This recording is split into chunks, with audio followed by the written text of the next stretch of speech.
Good day everyone. Imagine the vast waters of Southeast Asia between 16th to 19th century. No engines, no modern navy, only wind, oars, and warrior. Today I will discuss the powerful sea warriors, also known as the Raiders of Sulu or the Moro Riders. They were maritime warriors of Sulu Sultanate and other Moro communities such as Tausug, Iranun, and Samabadjao. From 16th to 19th century, they operated across the sea of the Philippines, Borneo, Indonesia, and Malay Peninsula, building a significant naval forces in Southeast Asia. Their activities strengthened leadership, secured sea route, and provided resources that sustained their communities.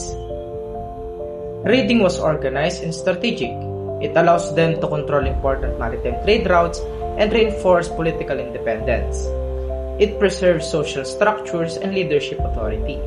Through coordinated naval expeditions, they maintained strong maritime influence in the region.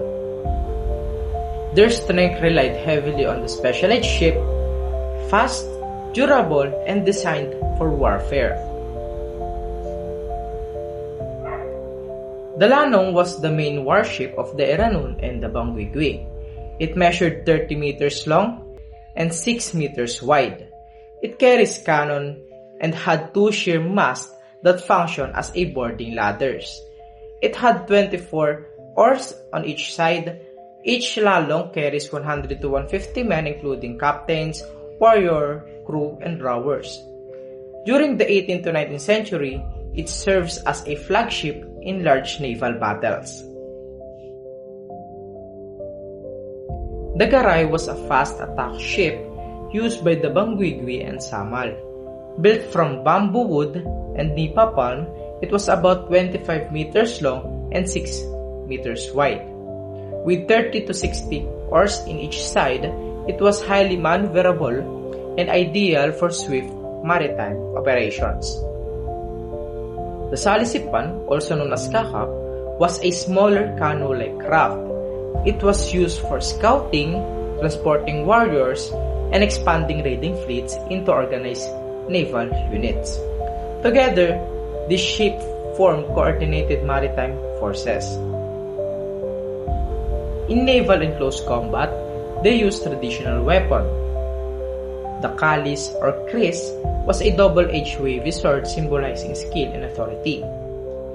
And then, yung design ng mismong kalis is may purpose.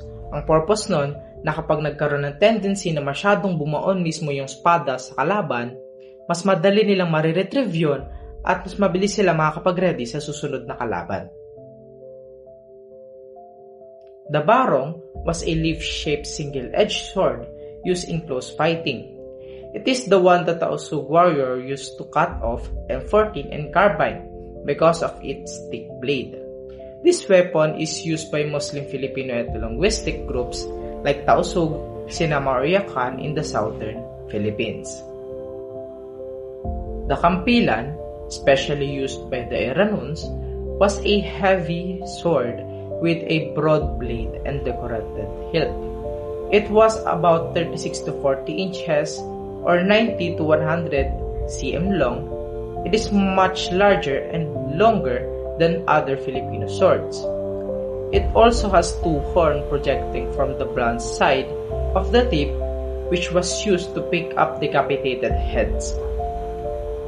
Their armor was made from carabao horn, molded steel plate, and chainmail, offering protection in hand-to-hand combat, but it lacks protection against long-range like carbines and M14 of the Spaniards. By the late 19th century, their prominence declined. Colonial power strengthened their naval forces, steam-driven warship, and advanced military technologies reduces the effectiveness of traditional maritime warfare. The Raiders of Sulu or the Moro Riders left a lasting mark on the South Asian history. They represent Moro naval powers, organized maritime strategies, and mastery of regional waters. Their legacy continues to shape the historical identity of the region.